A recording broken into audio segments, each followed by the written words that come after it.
दोस्तों, आज हम आपको एक कृष्ण भक्त के निष्काम प्रेम की सच्ची कहानी सुनाने जा रहे हैं।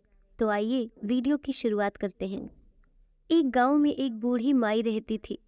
माई का आगे पीछे कोई नहीं था, इसीलिए बूढ़ी माई बेचारी अकेली रहती थी।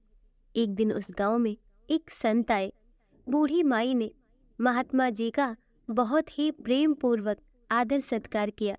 जब महात्मा जी जाने लगे तो बूढ़ी माई ने कहा, महात्मा जी, आप तो ईश्वर के परम भक्त हैं।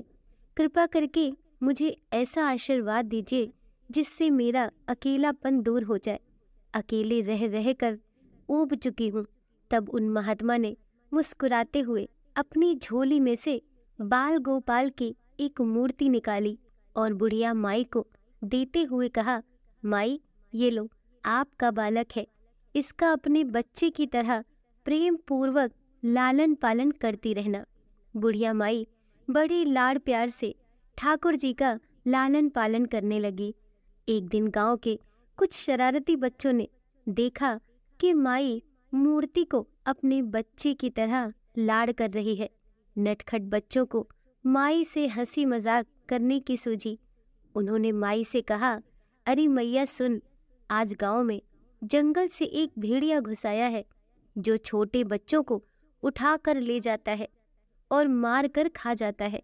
तू अपने लाल का ख्याल रखना, कहीं भेड़िया इसे उठा कर न ले जाए।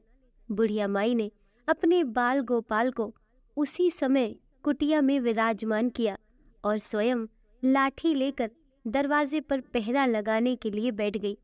अपने लाल को भेड़िए से बचाने के लिए बुढ़िया माई भूखी प्यासी दरवाजे पर पहरा देती रही। पहरा देते देते एक दिन बीता, फिर दूसरा, तीसरा, चौथा और पांचवा दिन बीत गया। बुढ़िया माई 5 दिन और 5 रात लगातार बगैर पलकें झपकाए भेड़िए से अपने बाल गोपाल की रक्षा के लिए पहरा देती रही।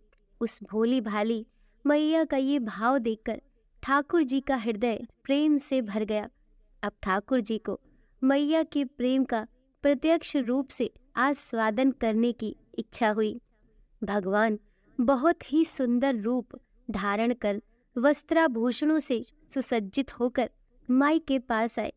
ठाकुर जी के पांव की आहट पाकर मैया डर गईं कि कहीं दुष्ट भेड़िया तो नहीं आ गया मेरे लाल को उठाने। माई ने लाठी उठाई और भेड़िए को भगाने के लिए उठ खड़ी हुई। तब श्याम सुंदर ने कहा, मैया, मैं हूँ, मैं तेरा वही बालक हूँ जिसकी तुम रक्षा करती हो। माई ने कहा, क्या? चल हट, तेरे जैसे बहुत देखे हैं, तेरे जैसे सैकड़ों अपने लाल पर न्यौछावर कर दो। अब ऐसे मत कहियो, चल भाग जा यहाँ से। ठाकुर जी मैया के इस भाव और एक निष्ठता को देखकर बहुत ज्यादा प्रसन्न हो गए। ठाकुर जी मैया से बोले, अरे मेरी भोली भाली मैया, मैं त्रिलोकीनाथ भगवान हूँ, मुझसे जो चाहे वर मांग ले, मैं तेरी भक्ति से प्रसन्न हूँ। बुढ़िया माई ने कहा, अच्छा, आप भगवान हो, मैं आपको 100 प्रणाम करती हूँ। कृपा कर मुझे ये वरदान दीजिए कि मेरे प्राण प्यारे लाल को भेड़िया न ले जाए। अब ठाकुर जी और ज्यादा प्रसन्न होते हुए बोले, तो चल मैया, मैं तेरे लाल को और तुझे अपने निज धाम लिए चलता हूँ, वहाँ भेड़िए का कोई भय नहीं है। इस तरह प्रभु बुढ़िया माई को अपने निज धाम ले गए। दोस्तों, भगवान को पाने का सबसे सरल मार्ग है भगवान को प्रेम करो, निष्काम प्रेम, जैसे बुढ़िया माई ने किया। इस कहानी से शिक्षा मिलती है कि हमें अपने अंदर बैठे ईश्वरीय अंश की काम, क्रोध, लोभ, मोह और अहंकार रूपी भेड़ियों से रक्षा करनी चाहिए। जब हम पूरी तरह से तन्मय होकर अपनी पवित्रता और शांति की रक्षा करते हैं तो एक ना एक दिन ईश्वर हमें दर्शन जरूर देते हैं। दोस्तों, कहानी पसंद आई हो तो वीडियो को लाइक कीजिए, चैनल को सब्सक्राइब कीजिए। मिलते हैं अगली कहानी के साथ।